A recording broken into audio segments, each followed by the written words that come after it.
Caro, bonjour. Bonjour Caroline Besse, qui est tout à la fois une militante de notre commission économie sociale et solidaire du Parti communiste et qui, à titre professionnel, travaille également dans l'économie sociale, dans l'éducation populaire. Donc, est-ce que tu peux nous expliquer pourquoi tu es si engagée pour que les citoyens et les citoyennes fassent de l'économie sociale et solidaire ? Et je pense que mon parcours professionnel et mon parcours militant m'ont amené à considérer que l'économie sociale et solidaire, c'est l'économie du développement durable, un sujet quand même qui est assez prégnant de nos jours. Une économie du développement durable à 3 niveaux. Un niveau écologique, un niveau économique et un niveau sociétal, qui sont les 3 piliers du développement durable. Je m'explique par là sur le pilier économique, qui est une question importante dans notre parti.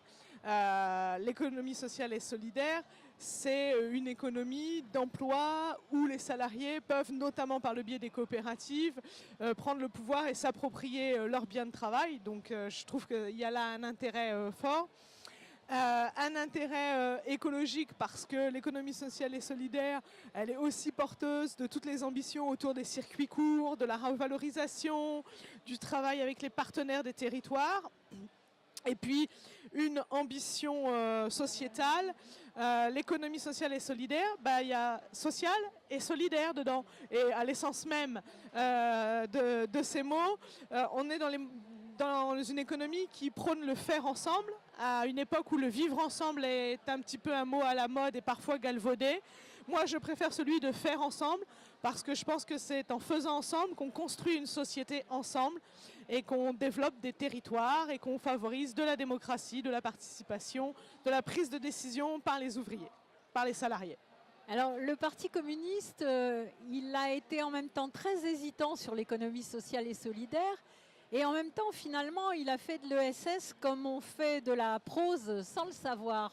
Je pense par exemple à tout ce qu'on appelle solidarité concrète, emmener des enfants à la mer, vendre des fruits et légumes dans des quartiers populaires, aider aux devoirs, les étudiants communistes qui aident aux devoirs, distribuer pour ce qui est des élus. Par exemple, au Conseil général du Val-de-Marne, Conseil départemental du Val-de-Marne, on distribue aux enfants des 6e des ordinateurs.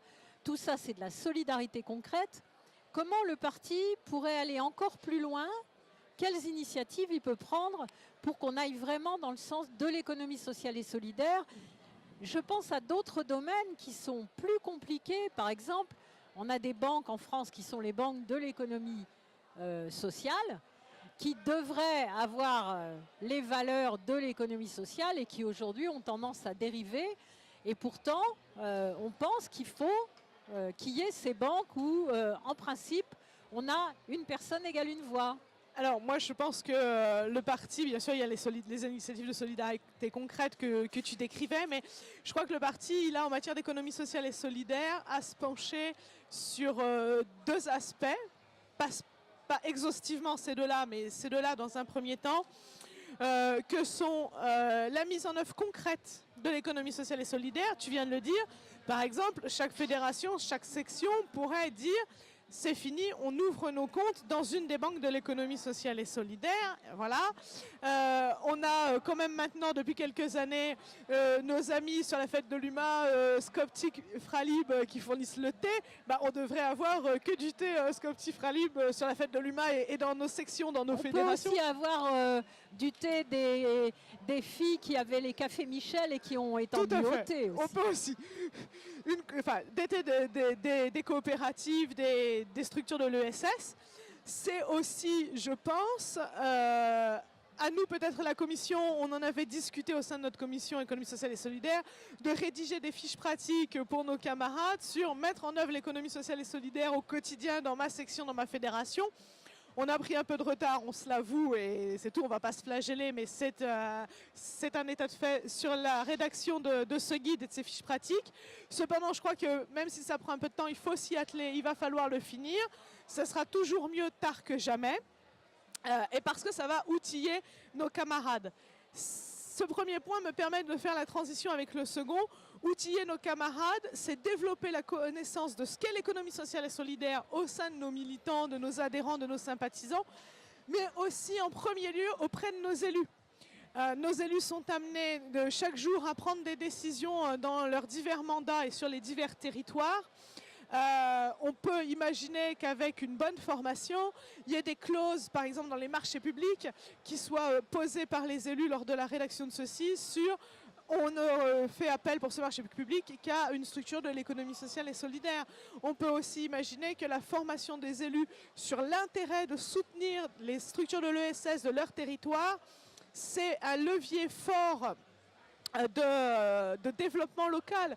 Pourquoi c'est un levier fort de développement local quand on est élu, et je pense plus particulièrement là aux élus locaux, municipaux et des intercos, que de soutenir l'ESS, alors évidemment les associations, mais aussi les structures d'insertion, parce que c'est soutenir de l'emploi non délocalisable. Mais aussi les lieux où sont les AMAP, mais aussi Artisans du Monde.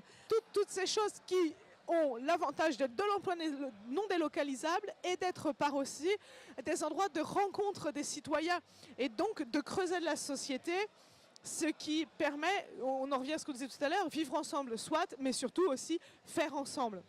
Donc je crois vraiment, l'initiative dans le parti, c'est au quotidien, qu'est-ce que je peux faire simplement pour favoriser l'ESS, et puis un deuxième pan sur la formation de nos camarades, en premier lieu desquels nos élus. Alors je sais que tu es très sensible aux questions d'éducation populaire, oui, notamment dans la jeunesse. Est-ce que tu peux nous dire comment tu vois les choses à ce niveau de la jeunesse? Qu'est-ce qu'on peut faire et qu'est-ce que le Parti communiste peut faire aussi? Alors, je crois en général qu'il y a à éduquer les enfants à l'économie. Ça, c'est ma posture professionnelle, pour qu'ils comprennent le système. Après, dans ma posture militante, j'y rajouterais bien, il faut les éduquer à l'économie pour qu'ils s'aperçoivent des déviances fortes du capitalisme et qu'ils puissent être outillés et avoir un esprit critique qui leur permette de lutter contre le capitalisme et de préférer les structures de l'économie sociale et solidaire.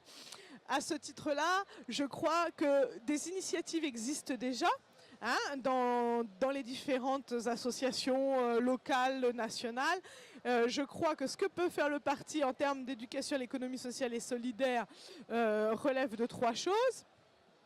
Éduquer, c'est un petit peu ce qu'on disait il y a quelques instants, dans sa propre formation. Soutenir éventuellement les associations et les structures de l'ESS lorsqu'elles sont dans des difficultés.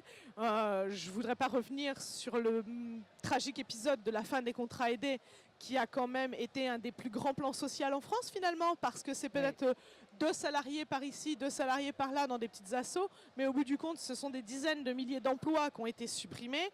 Des emplois souvent qui travaillent au lien social sur les territoires, qui répondent à une mission de service public. Tu disais par exemple tout à l'heure de l'aide aux devoirs. Donc là, il y a un levier peut-être et une position explicite à prendre de notre parti en soutien à ces causes. Lorsqu'il y a des pétitions, pourquoi pas les relayer, qui sont des pétitions qui sont portées par les acteurs de l'ESS. Et puis peut-être faire connaître aussi dans nos mouvements et avec nos amis du réseau école et nos amis des collectifs éducatifs, des actions qui se portent à tous les âges. Je pense évidemment à ce qui se fait via l'OCCE et les coopératives scolaires, porter des coopératives scolaires plus fortement. Je pense à une initiative qui se fait sur la ville de Paris. Ça, c'est l'ESPER, non ? Alors, après, il y a l'ESPER. Évidemment, l'ESPER, l'économie sociale partenaire de l'école de la République, qui est une asso qui milite pour que soient mis en place dans les écoles, dans les collèges, dans les lycées, des mini-coopératives, voire que les élèves créent même un produit, s'organisent en forme de coopérative pour essayer de vendre leurs produits. Donc, on est à la fois dans j'expérimente ce que peut être le travail coopératif, j'expérimente l'ESS, mais aussi je développe mes compétences en appui des Fab Labs, pour me préparer peut-être après à la vie professionnelle. Ça se fait aussi chez les étudiants. On a par exemple à Marne-la-Vallée des étudiants qui ont créé une coopérative locale. Et puis il y a Solidarité étudiante qui fait aussi beaucoup ça. Ça se fait à tous les niveaux. Alors moi je connais plus ce qui se fait dans les niveaux primaires et secondaires. Voilà. En dehors de l'école, des expériences se font.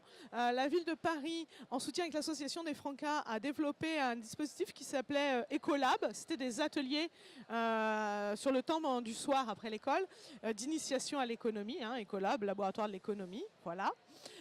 D'autres choses se font, des petites associations locales. J'étais hier sur le territoire du bassin créois où il y a une association d'insertion qui essaye de monter un dispositif qui s'appelle Découvre ta voix, qui est un dispositif d'orientation autour des métiers, mais des métiers où il y a de l'embauche par les structures de l'ESS de ce bassin créois.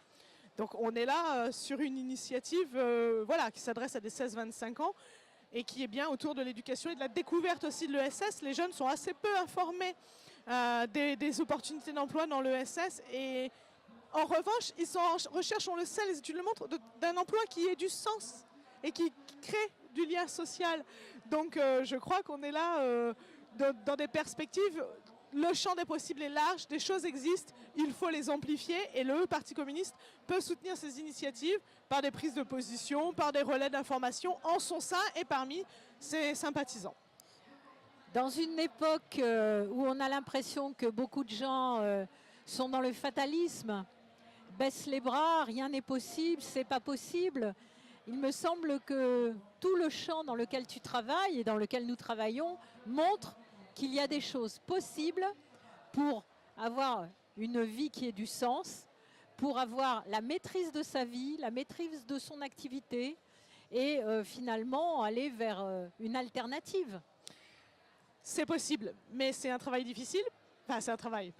Oui, enfin, c'est un travail, mais c'est aussi une posture militante compliquée de effectivement aller faire ses courses au AMAP. C'est tellement plus facile d'aller au supermarché du coin que d'aller là à la MAP pour mes légumes, là chez le producteur de viande qui fait sa viande en vente directe, là chez la petite dame, pas loin de chez moi, il y a une dame qui fabrique des produits d'entretien et ainsi que des produits d'hygiène à base de produits naturels. Elle vend ça dans sa petite boutique devant sa maison. Mais voilà, il faut faire le tour des villages. Mais ce qu'on peut remarquer aussi, c'est que toutes ces initiatives, elles ont finalement poussé la grande distribution à se mettre à faire du bio, à montrer la binette des paysans du coin. Finalement, on voit bien qu'on a on a une force qu'on ignore quelquefois. Le consommateur, le citoyen, ils ont la force par leurs actes, finalement, de pousser, y compris le capitalisme, à essayer de s'adapter. Tout à fait. Parfois, avec mon ami, on dit mieux que la carte d'électeur, il y a la carte de crédit. C'est aussi, c'est aussi une façon de prendre des décisions fortes. Donc oui, je crois que c'est possible, mais tous ces exemples que l'on donne depuis 10 minutes, tout ce dont on parle quand on parle des AMAP, quand on parle des producteurs locaux, quand on parle d'un fabricant de chaussures qui fait des chaussures chez lui avec du cuir qui vient de pas très loin, des pays d'Europe et tout ça, ça demande du temps, de l'énergie. Eh ben, c'est le temps et l'énergie de la lutte contre le capitalisme. Voilà. Donc, on n'a pas gagné cette guerre. Elle va sûrement encore être longue. Mais j'ai presque envie de dire un peu, c'est colibri, si chacun met sa goutte, on fera un océan. Et parfois, les océans, ils créent des tsunamis. Et un tsunami, il inonderait vite le capitalisme. Alors, on a un congrès bientôt. Est-ce que tu penses que l'ESS peut être un des éléments de ce congrès ? Alors, je le souhaiterais fortement. Peut-être là, le Congrès est plus dans une posture stratégique que dans une posture de projet de fond. Ceci dit, est-ce que ce n'est pas une stratégie que, comme on l'a dit tout à l'heure, on mette en œuvre au quotidien et en pratique dans nos sections, dans nos structures, l'économie sociale et solidaire? C'est peut-être aussi une question de stratégie, en plus d'être une question de fond. Je pense que tu as raison. Merci. Merci.